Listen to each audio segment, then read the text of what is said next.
becoming the next president or the POTUS as they say it.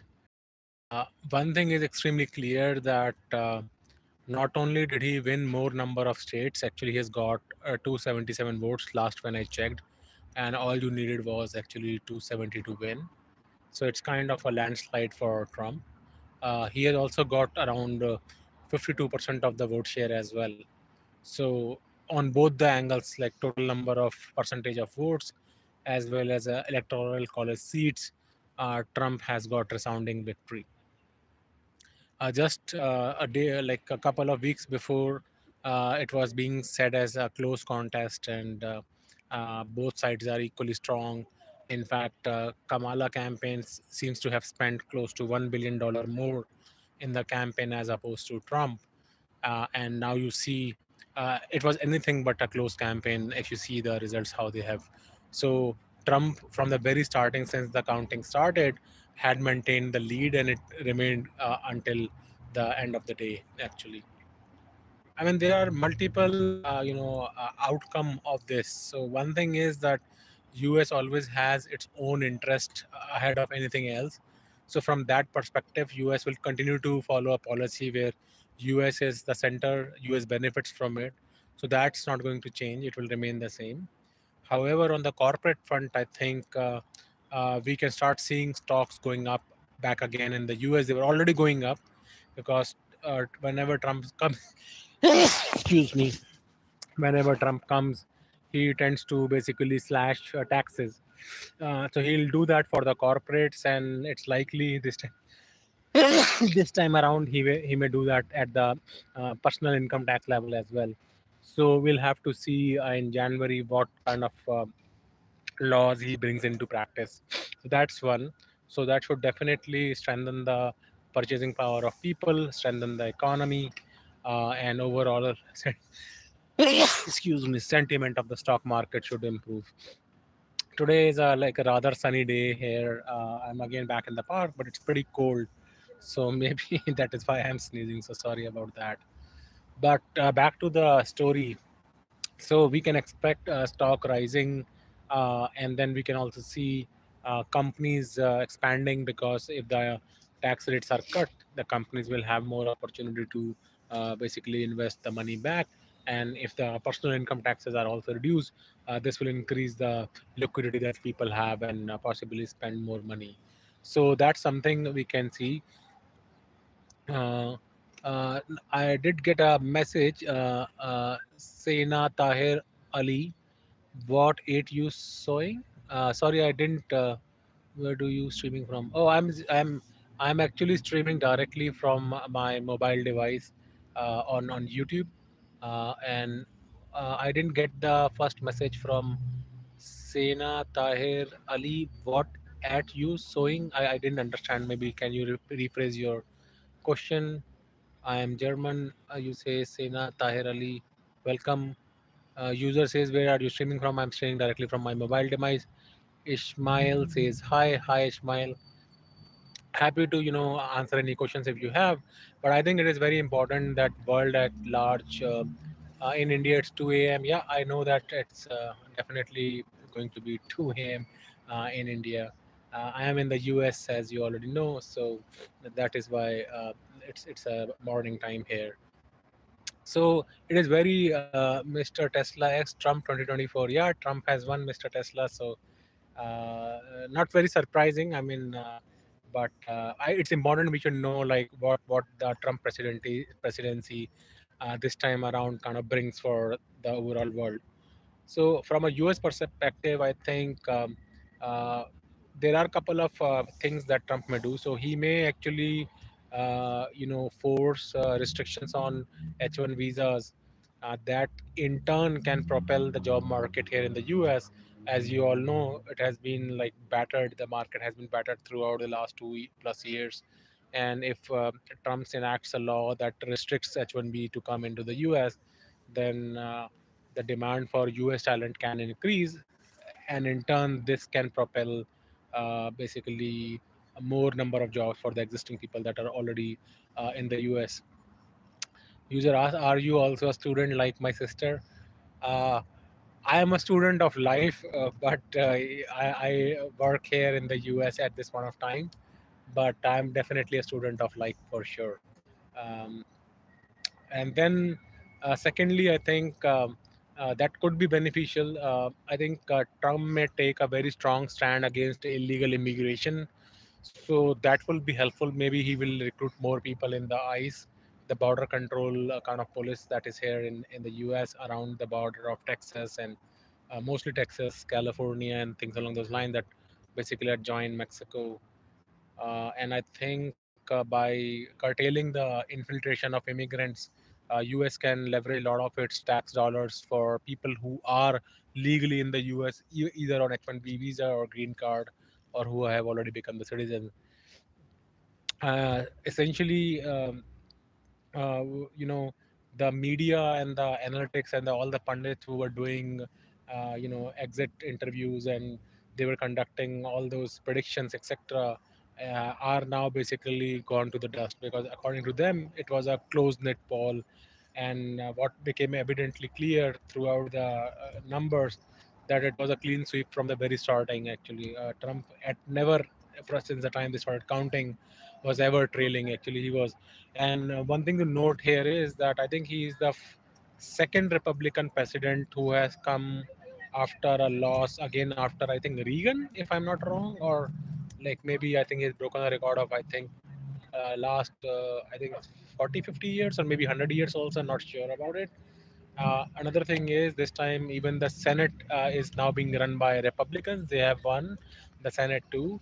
House, we are not sure, but House would be either a close tie, or even Republicans will win the House as well.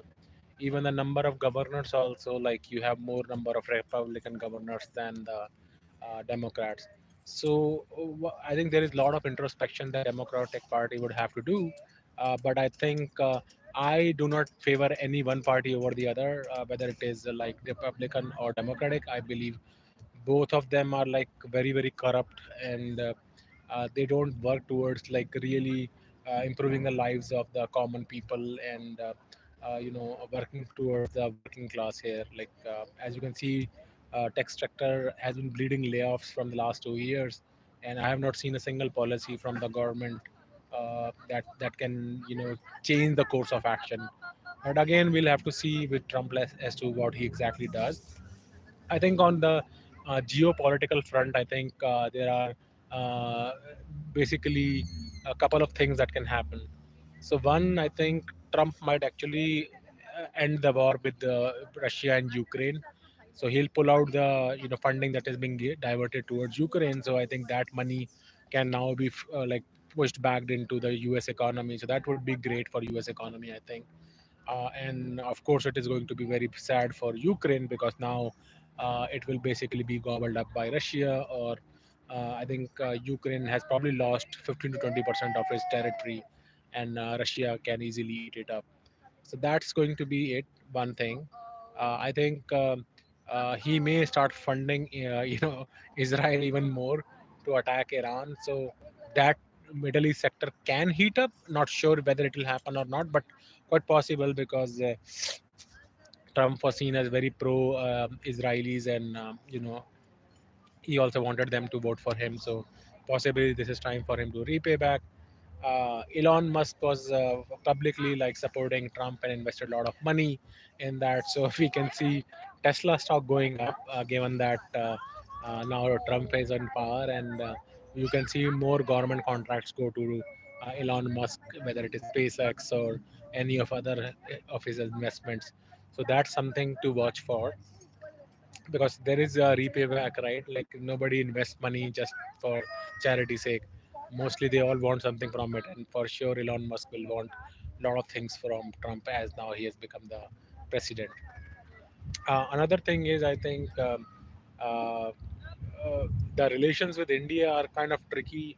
I think Modi has a good kind of chemistry with Trump, but I'm not sure how much that chemistry will convert into actual business on the ground. Um, but I think in general, Trump will be favorable towards India, given that he has a good rapport with Modi. But it seems Trump also claims he has a good reputation with Putin as well. So we'll have to see how it kind of works out. But overall, I think in general it will not be super bad. If not worse, he'll mostly be neutral, I think. I think next thing is the trade war with China. I think he may put more tariffs on China to get them back in check. Uh, Trump seems to be extremely angered with China. I think more so than Russia. So we'll have to see that dynamics how it plays out as well. And given that now Modi and Xi Jinping also have tried to kind of shake hands together, so how that will play out, we'll have to see that as well. These are some of my thought process now, but again, once Trump takes on office, a lot of things can change. It is geopolitics. I also believe that Trump was a proponent of fracking. So we have seen lately the oil prices have gone down quite a bit, and if US starts fracking again, I think there will be steep decline in the oil futures. So if you have oil stocks and all, it's time to basically sell them out.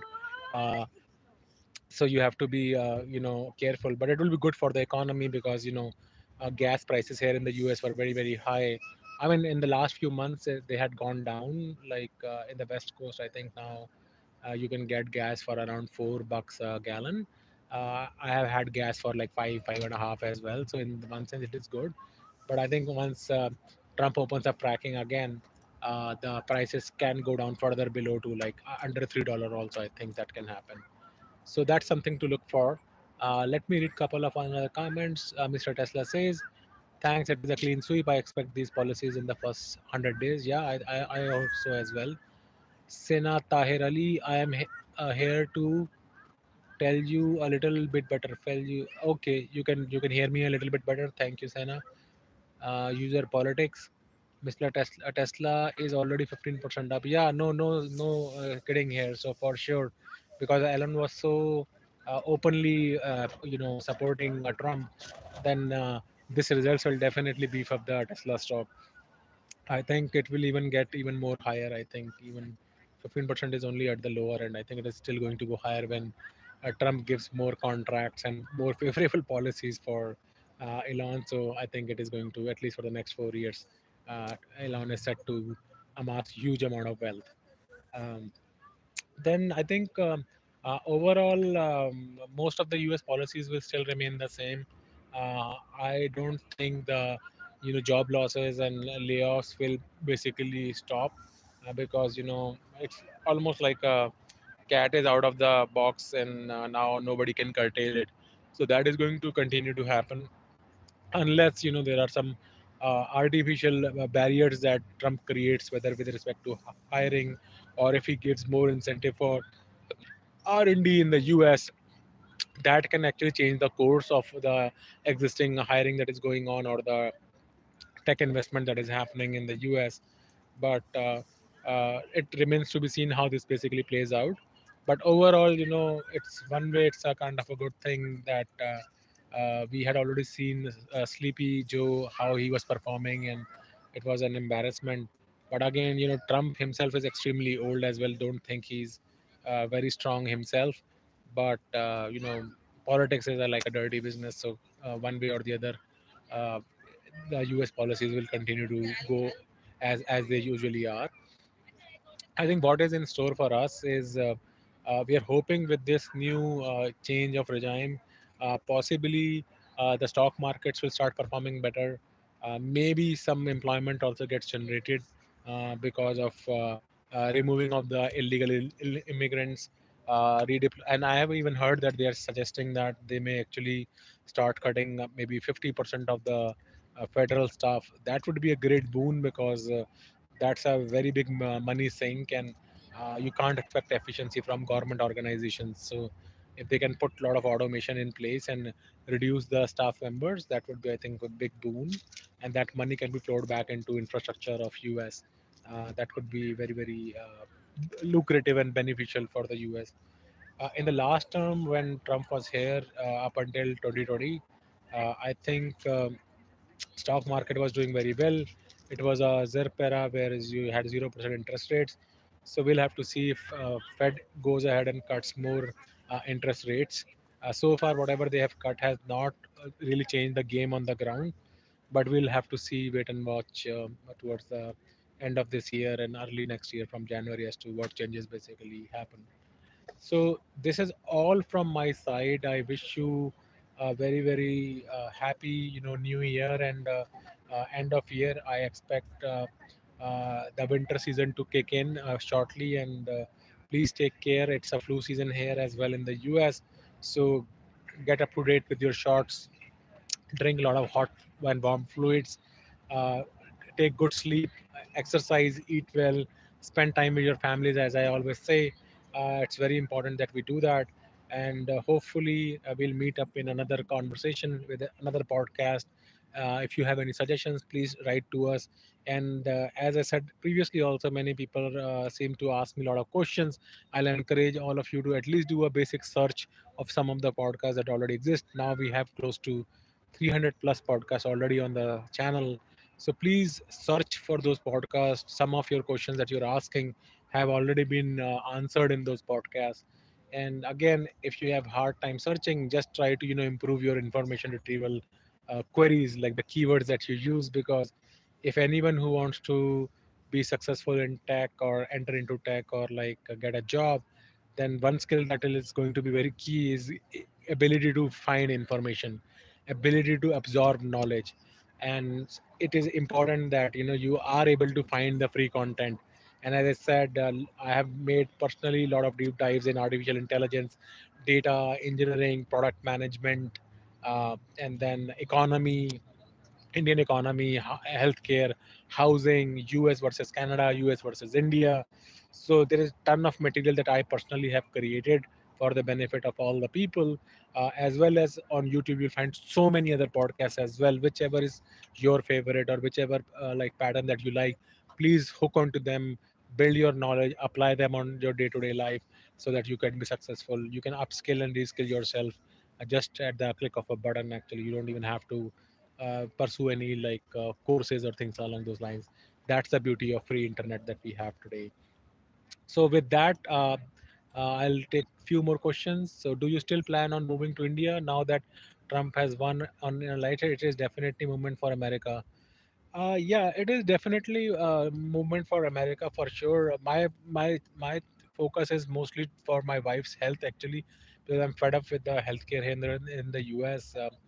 We are not getting the care that we deserve, even from the oncologists that we have had. And apparently, we are going to the one of the best, cancer institutes here in the Pacific Northwest, known as Fred Hutchinson Center. I think it is top 10 institutes in the US actually for cancer. Even there, we are seeing a lot of mishaps, etc. And then, the support system is not there in the US. So, unfortunately, once my wife is back in remission and she's able to like freely move, I will still go back to India. It doesn't mean that I'll be there forever. I can always come back once she's stable, and once my kids get like acclimatized to India, and we get enrolled them in schools and things like that. So yes, so for now I have to go to India for sure, so that we can get her treated. And I also want to get her evaluated in India as well from the Indian doctors, because I have zero trust here in the US healthcare system and how these doctors operate. So short answer is yes. I will be going to basically go to India for sure. And my date is not fixed because it depends upon condition of my wife. Like, does she feel comfortable traveling or not? So most likely it will be in January, I'm thinking. But fingers crossed, her chemotherapy is still going on. So her chemotherapy completes in December. So if everything goes fine and she is no longer sick, etc., then it will wrap up on time. And after that, we want to wrap up some tests and all here, and then hopefully by January we are thinking to relocate back to India. But again, as I said, it doesn't have to be one way, like a one way door. I can always come back. We are all US citizens, so that's not a problem. But for now, I think it is important that we spend some time in India, take the desired rest that we wanted, because like since the last 1 year we have done a lot of hard work here, like running from one doctor to another, a lot of stress. So I think we need that vacation also, so that we can think through freely and things like that. So with that in mind, I'm going to wrap up this podcast today. The sun is really good. My son will also come out early from his school today, so I'm hoping to spend some more time in the sun and get some warmth that is needed in this cold weather. But take it easy. Every one of you enjoy. If you have any other comments, please definitely write to me. Till then, take care. Have a nice day, and bye. Talk to you soon. Take care.